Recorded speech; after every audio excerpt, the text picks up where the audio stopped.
following episode of Dad vs. Daughter was made possible by a contribution from Eagle Griffin Games.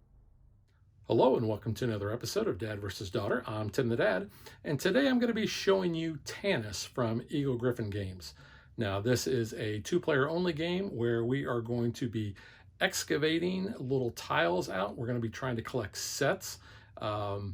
Really cool tactile nature to this game. So let's get it to the table. I'm going to show you how it plays. I'm going to tell you what I think.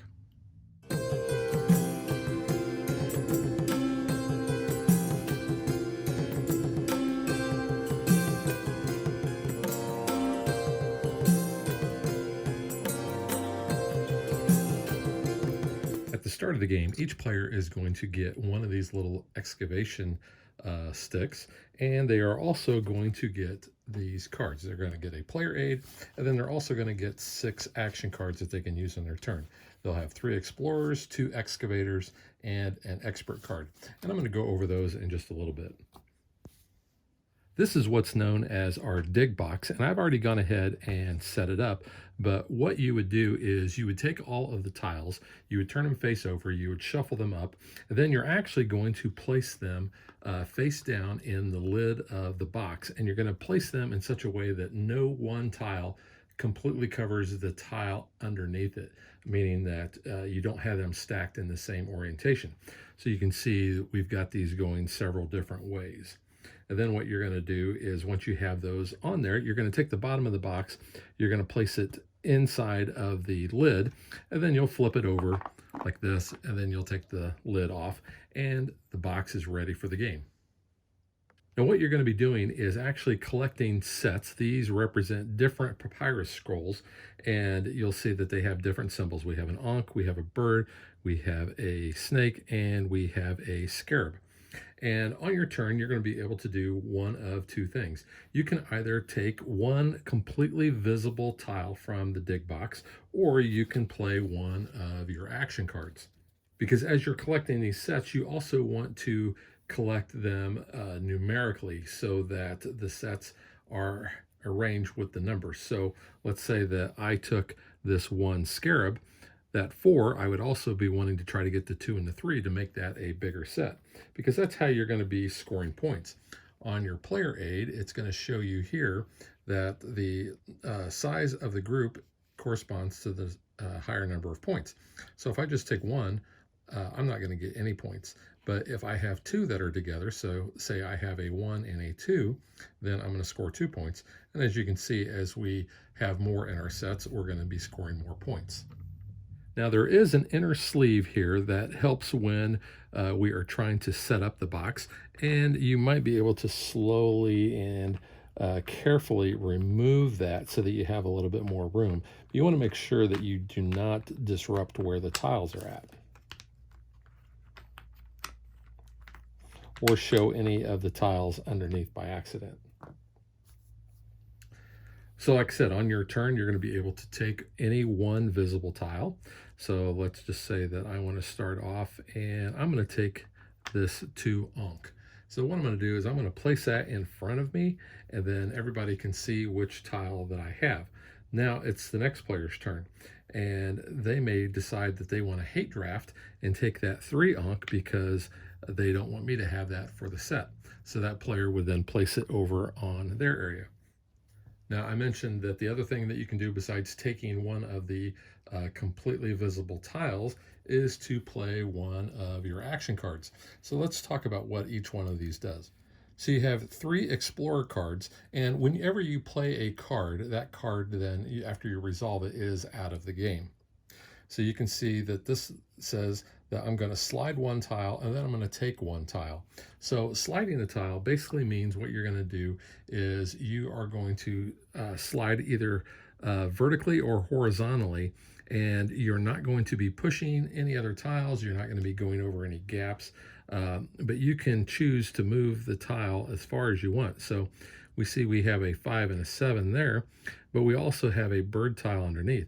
We don't know what the number is, so we can slide this either one space like that, or we can slide it both ways. But you want to make sure that it's going to always show that you're at the edge of a tile like that. And then I can either take the tile that I just moved, or I can take any visible tile. So let's just say that I wanted to take this 6. Then I could use my tool here. And now I have another set that I am working on. But that Explorer tile, or that Explorer card, is now out of the game. But I have 2 more left. The Excavator card is going to allow me to remove 1 tile from the game and then take a tile. Like I said, I have 2 of those. And basically what that means is I'm going to look at any of the face-up tiles here that are completely visible, and I'm going to remove it from the game. So let's say that because I'm this player over here, I don't want this 9. So I would take this and I would remove that from the game. And then now I'm going to be able to take any other tile that I want. Let's say that I decide to take this 10 Ankh, because I'm really going to be working on the Ankhs over there. And then it goes back to the other player. Now the last action card that I have is the Expert card. It says I'm going to take 1 tile and then take another tile without a matching icon. So what that means is I'm going to take 2 different tiles here. It's back to this player here. They decide that they want to take this 7 because the 7 will go with that 6. And they're going to place it so that it touches, so everybody can see that that is now a set. Now they can take any other face-up completely exposed tile, but it cannot have the bird symbol on there. So let's say they decide they want to take this 5 Scarab, and they'll just start a new set with that over here. Players are going to keep alternating turns, playing cards and taking tiles until the box is completely empty. And then they are going to add up all of their sets, and the player with the most points wins. So now let's get to what I think.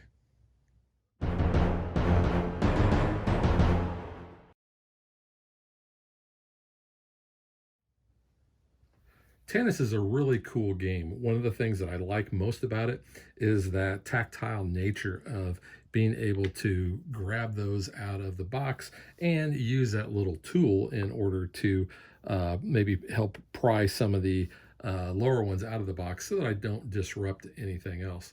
But I like the iconography on there. I like the Egyptian theme a lot. The gameplay is fast. And it's pretty easy. I think this game is accessible to really anybody. Some of the younger players may have a little harder time with the action cards and what they actually do, but that's something that you can easily help them through. So I think this game will appeal to gamers and non-gamers alike because of the ease of play and the simple rule set.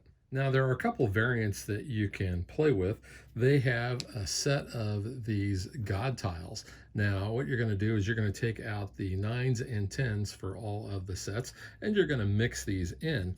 And what you're going to be trying to do is get the tiles that are like. So if you look here, let's say that I had a set of these, I would score 5 points for a matching set. However, if I had any tiles that didn't match, say I just had this single one, then that's only going to be worth 1 point. You can see we have several different ones of these.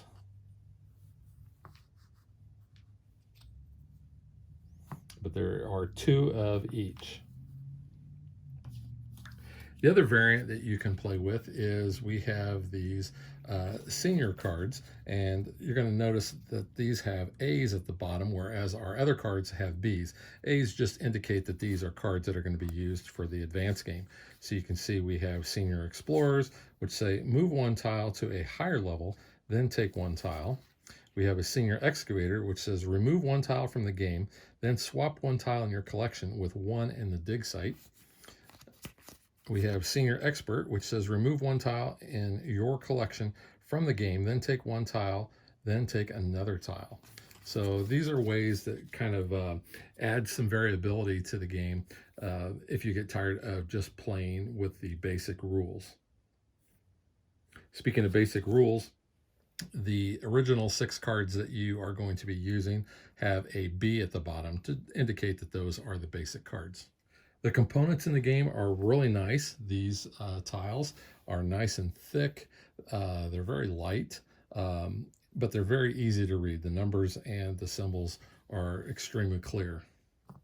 I also really like this little digging tool. I think it's kind of cool too, and you can see it's kind of got a little edge on there to help pry those other tiles out of the box.